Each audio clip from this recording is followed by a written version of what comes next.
성관이 사무총장님, 네. 지금 성관이 고위직 자녀들의 특혜 채용, 다른 특혜 채용까지 문제가 되고 있습니다. 사무총장 하시기 전에 33년간 법관을 일하셨죠? 네. 그리고 어떤 행정부, 인사혁신처나 이런 유권 해석은 법원을 기속하지 않습니다. 네. 그리고 임용이나 임용 취소가 문제되면 최종적인 판단은 법원에서 해야 될 겁니다. 33년 법관 하셨으니까 여쭤볼게요. 선관위에서 특별 채용한 게 신규 채용입니까? 아니면 승진입니까? 아니면 전부입니까?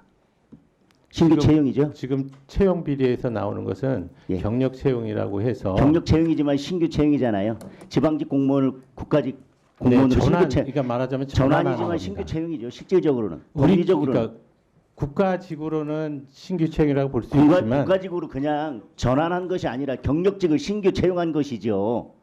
자, 그런데 그러니까 그 부분이 지금 그리고 문제라는 총장님, 겁니다. 지방직 공무원과 대한민국의 지방직 공무원과 중앙직 공무원의 지위를 겸하고 있는 공무원이 대한민국에 단 한 명이라도 있습니까? 없습니다. 네. 자, 그리고 예를 들면 6급 공무원으로 근무하다가 이제 행정고시를 해서 5급에 합격이 돼서 근무하는데 나중에 보니까 임용 과정에서 문제가 있어서 임용이 취소되면 그럼 다시 6급으로 돌아갑니까? 그렇지는 않습니다. 승진이 아니기 때문에. 네. 지금 지방 공무원을 선관에서 국가 공무원으로 채용한 것은 전보도 아니고 승진도 아닙니다.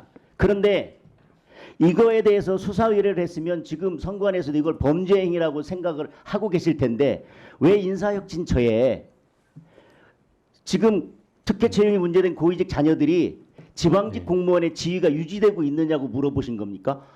어떻게 지방직 공무원과 국가직 공무원의 지위가 같이 유지가 될 수 있습니까? 왜냐하면 이게 문제가 되고 취소가 되면 다시 지방직 공무원 원래대로 돌려 보내시려고요? 말씀드리겠습니다. 지금 그 의원님께서는 그 단순히 채용 말고의 별도의 그 법률적인 개념을 상정을 안 하시고 계시는데 제가 본 바에 의하면 국가공무원법에서 지방직과 그 국가직 간의 이 상호 교류는 전환이라는 개념을 제가 말씀드렸지만 네. 전환이 아니라니까요. 다시 말하면 인사혁신처나 이런 데 국가기관이 인사 관련된 데서 관여한 것이 아니라 지방직 경력 있는 사람을 그러니까 그거 선관위에서 말씀드리지 독립기관인 않습니까? 선관위에서 특별 채용을 한 그러니까 것이죠. 신규 채용한 의원 것이죠. 면직 형태로 지방직에서는 면직이 되고 우리한테 신규 채용이 되는데 이 신규 채용과 이 면직 사이에는 조건부라는 겁니다. 그래서 별도로 채용이라고 안 하고 국가직 전환이라는 개념을 쓰는 것이고요.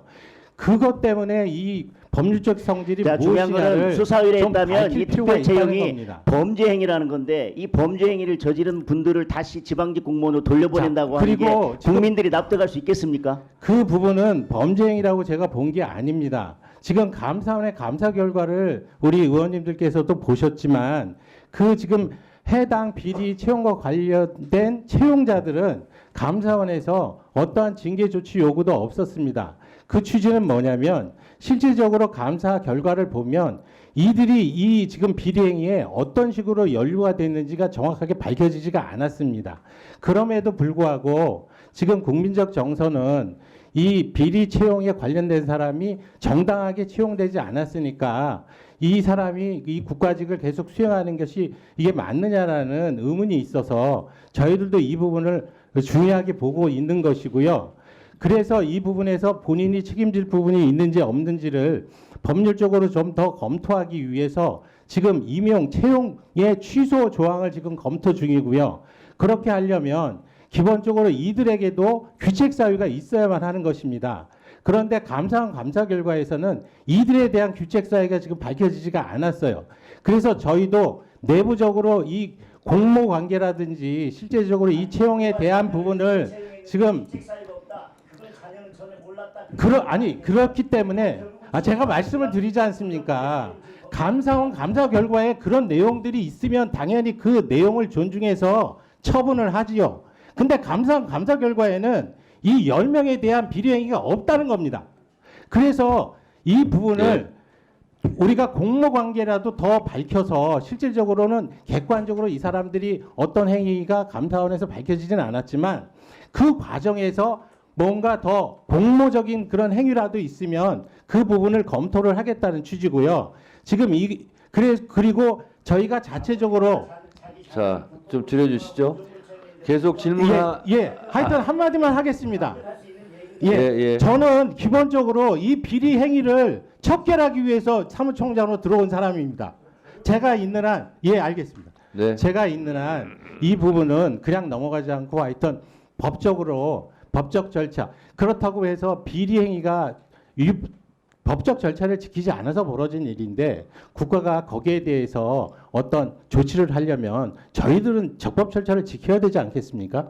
그래서 네. 제 생각은 정리해 적법 주시죠. 절차를 통해서 어떻게든지 거기에 대해서 책임지도록 하겠습니다. 네. 그 말씀만 드리겠습니다. 네.